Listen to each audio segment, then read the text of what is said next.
அமைச்சரின் வீடு அலுவலகம் என்று பல்வேறு இடங்களில் வருமான வரித்துறை நடத்தியிருக்கும் அதிரடி சோதனை தமிழகம் முழுவதும் அதிர்வலைகளை ஏற்படுத்தியிருக்கிறது. 22 மணி நேரம் நடைபெற்ற சோதனையில் என்ன சிக்கியது என்பதுதான் இன்று எல்லா தரப்பினரின் எதிர்பார்ப்பாக இருக்கும் சூழ்நிலையில் அது குறித்து அதிர்ச்சியூட்டும் ஆவணங்கள் சில புதிய தலைமுறைக்கு கிடைத்திருக்கிறது.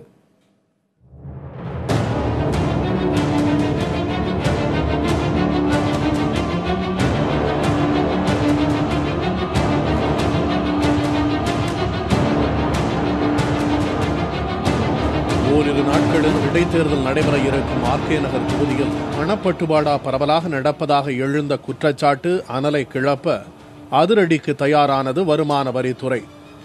ஏப்ரல் 7ஆம் தேதி காலை 6 மணி 10 பேர் கொண்ட குழுவாக களத்தில் இறங்கிய வருமான வரித்துறை அதிகாரிகள் தமிழக சுகாதாரத்துறை அமைச்சர் விஜயபாஸ்கரின் இல்லம், எம்எல்ஏ விடுதி, எழும்பூர் லாட்ஜ், சொந்த ஊரான புதுக்கோட்டையில் மணல் குவாரி, வீடு, நடிகர் சரத்குமாரின் இல்லம், எம்ஜிஆர் பல்கலைக்கழக துணைவேந்தர் கீதாலட்சுமியின் இல்லம் என 8 திக்கும் சுற்றிச் சுழன்றனர். தமிழகம் முழுவதும் 50 இடங்களில் சுமார் 22 மணி நேரம் நடைபெற்ற சோதனையின் போது கைப்பற்றப்பட்ட ஆவணங்கள் எல்லாம் அதிர்ச்சி ரகம்.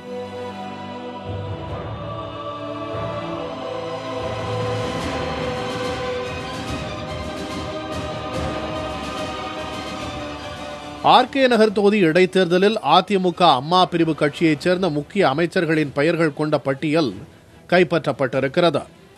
பணப்பட்டுவாடா செய்வதற்கான குழுவின் பட்டியல் இது என்பது வருமான வரித்துறையின் வாதம். அதில் முதலமைச்சர் எடப்பாடி பழனிசாமி தொடங்கி மூத்த அமைச்சர்கள் செங்கோட்டையன், திண்டுக்கல் சீனிவாசன், தங்கமணி, SP வேலுமணி, ஜெயக்குமார் உள்ளிட்டோர் பெயர் வரை இடம்பெற்றிருக்கிறது. மொத்தமாக 89 கோடி ரூபாய் பணப்பட்டுவாடா செய்யப்பட்டிருப்பதை சுட்டிக்காட்டுகிறது இந்த ஆவணம்.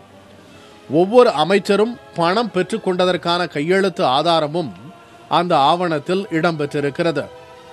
மொத்த வாக்காளர்களில் 85% பேர் மட்டுமே பணப்பட்டுவாடா செய்பவர்களின் இலக்கு. யார் யார் எவ்வளவு பணம் பட்டுவாடா செய்ய வேண்டும் என்பது பற்றிய பட்டியல் அதில் இடம்பெற்றிருக்கிறது. பணப்பட்டுவாடாவிற்கான தொகைகளை பிரித்து கொடுக்க வேண்டிய விவரங்களை இந்த ஆவணம் காட்டுகிறது. அமைச்சர் விஜயபாஸ்கர் தலைமையில் குழு அமைக்கப்பட்டிருப்பதாகவும் அவர்களுக்கு ஒதுக்கீடு செய்யப்பட்டிருப்பதற்கான தொகையும் இடம்பெற்றுள்ளது. தமிழக முதலமைச்சர் எடப்பாடி பழனிசாமியே நேரடியாக இடைத்தேர்தல் பணப்பட்டுவாடா செய்யும் குழுவின் முக்கிய பொறுப்பாளராக இருந்ததாக சுட்டிக்காட்டும் முக்கிய ஆவணம் இது. அதேபோல் பணப்பட்டுவாடா செய்ய வசதியாக ஒவ்வொரு அமைச்சர்களும் தங்களுக்கு கீழ் முக்கிய கட்சி நிர்வாகிகளை கொண்ட குழுவை அமைத்திருப்பதாக சொல்கிறது இந்த ஆவணம். அமைச்சர்களின் கீழ் வரும் முக்கிய நிர்வாகிகள் தங்களுக்கு கீழ் பல்வேறு பொறுப்பாளர்களை நியமித்து பணப்பட்டுவாடா செய்ய திட்டமிட்டிருந்ததாக ஆவணங்கள் தெரிவிக்கின்றன. புதிய தலைமுறைக்காக மகாலிங்கம் பொன்னுசாமி.